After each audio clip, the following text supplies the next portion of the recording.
You know, when I think back on the people who've influenced me in my education, I actually don't think anyone has influenced me more than a high school teacher I had who taught me literature, who's still alive, and I go to see him whenever I go to England, and he's a Scotsman, but we won't hold that against him.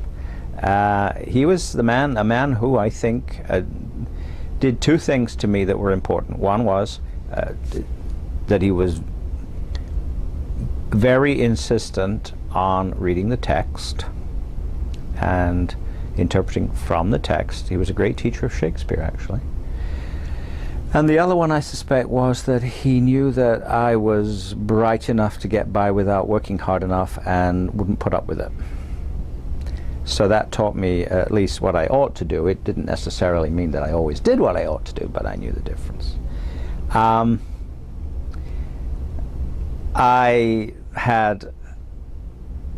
I studied philosophy in seminary, and I had as a teacher there the great historian of philosophy, Freddie Copleston. This is a man who wrote that much books on a bookshelf, history of philosophy, 12 volumes or something like that. And you know, they're not the funniest thing to read. They are clear, very clear and very worthy, but they're a little dry. But he was anything but.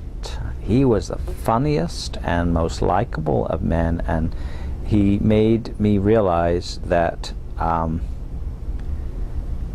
what looks dry on the page might be very much a part of a very human being like him.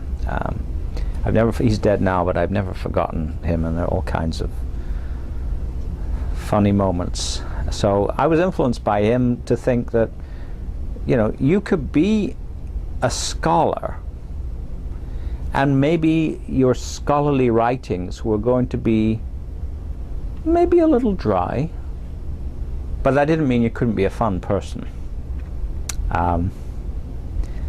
So I suppose that's the justification for why I ended up writing a doctorate on Hegel. You can't get much drier than Hegel. And actually my dissertation director was a good guy, but not as funny as Freddie Copleston. But you know, I think I wrote on Hegel. I studied Hegel. Hegel is very dry. The book that I published subsequently as a result of those studies is also very dry. You cannot tell in that book that I've ever laughed in my life, but I knew that I was there somehow, and that's Freddie Copleston helped me think about that. I suppose beyond that, I don't think of great teachers I had who made me sit up and take notice or led me in a particular direction or something like that. But I think of great friends and colleagues that I've learned both in graduate school, before that too, but both in graduate school and after graduate school, here at Fairfield. I've learned a lot more from my colleagues and friends than I learned from teachers in the classroom. I remember my tutor at Oxford University when I studied English. I had the same tutor for 3 years. Her name was Dorothy Bednarowska. She was a very fine teacher. That's all she did. She taught. She was a very fine teacher. And in the Oxford system, you study mainly by writing essays and talking to your tutor about them and defending your defending your position. So I remember at the end of my second year at the university, she said to me, I don't know if I should be saying this if students are hearing this, but Oxford was a very different system. She said to me, Paul, how many lectures have you been to this year? And I thought for a minute, and I said, 3. And she said, yes, I think that's about right. And that doesn't tell you that you shouldn't go to lectures.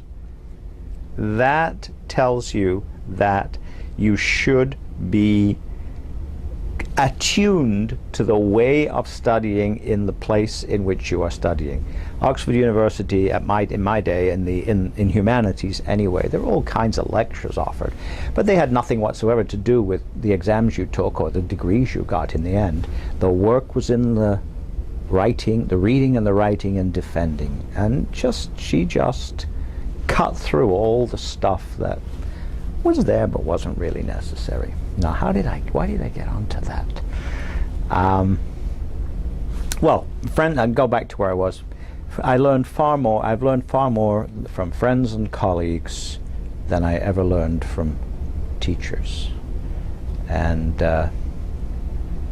I think when we have students, now that when we're teachers ourselves, when we have students, the more we are able to treat them as friends and especially as colleagues, the better. You can't always do that, but to try to draw them into the world of learning that you inhabit and that is so important to you is so much more helpful than standing on at a podium and dispensing a lot of information to someone who is writing it down, imagining that this is pretty much like the tablets that God sent down from Sinai. It's not.